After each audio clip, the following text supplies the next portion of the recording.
avere l'ok a livello nazionale. Comandante, un 2013 a tutto campo, ma soprattutto per combattere l'evasione in una provincia che si trova agli ultimi posti praticamente per la qualità della vita.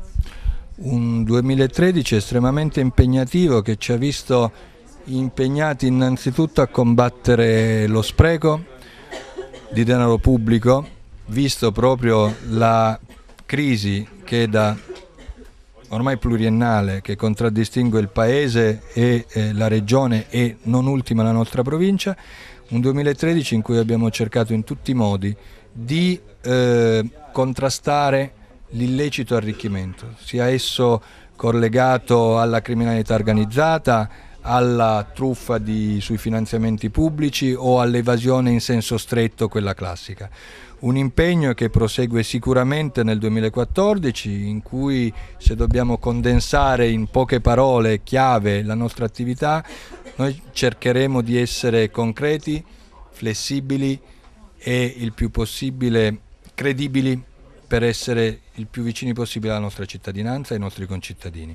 La Guardia di Finanza vuole essere un esempio virtuoso di recupero di risorse per lo Stato e quindi per tutti noi e quindi per i cittadini, perché c'è bisogno di un recupero e di un recupero di credibilità e di risorse a favore di chi ne ha bisogno, di chi ne ha veramente bisogno. Purtroppo ciò che leggiamo tutti i giorni, ciò che vediamo anche con la nostra attività evidenzia che non sempre questo accade.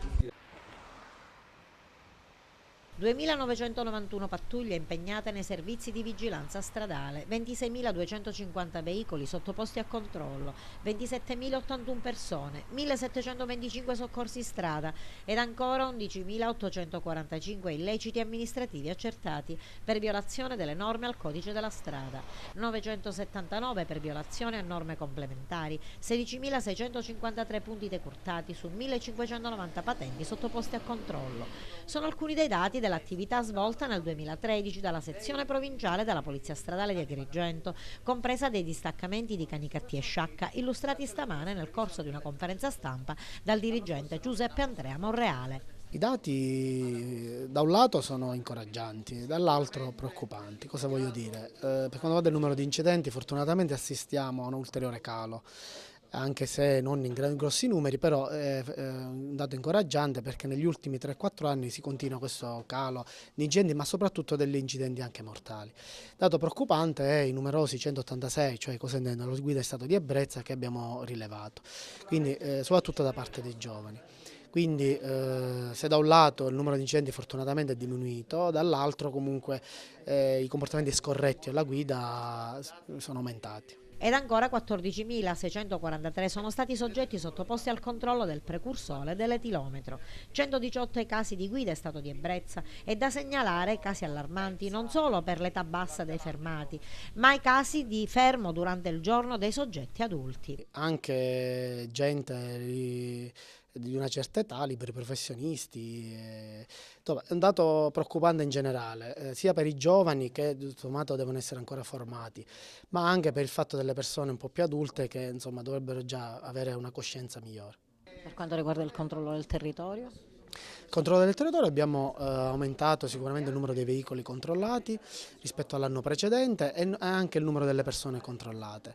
Il numero di pattuglie che abbiamo impiegato è sempre stato un numero molto rilevante in tutta la provincia e questo fa ben sperare anche per il futuro. Sicuramente la situazione economica anche locale non è delle migliori, quindi effettivamente abbiamo riscontrato un maggior numero di infrazioni, penso anche dovuto alla condizione economica attuale.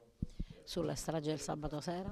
Sulle stragi del sabato sera mi ricollego a quello che ho detto poco fa, l'aumento delle guide in stato di ebbrezza. Quindi effettivamente l'uso da parte dei giovani di queste sostanze è in continuo aumento ed è un dato preoccupante. Speriamo di sensibilizzare con la formazione i giovani e poi anche nel momento successivo repressivo. Un dato positivo si è registrato in merito al pagamento delle sanzioni entro i 5 giorni dall'emissione, con una decurtazione del 30% dell'importo. Questo è un dato importante del 2013, è la vera novità del 2013 e ha determinato a partire da agosto un sensibile aumento dei pagamenti e quindi in prospettiva della riduzione del contenzioso e in futuro, nei prossimi anni, quello delle somme iscritte a ruolo.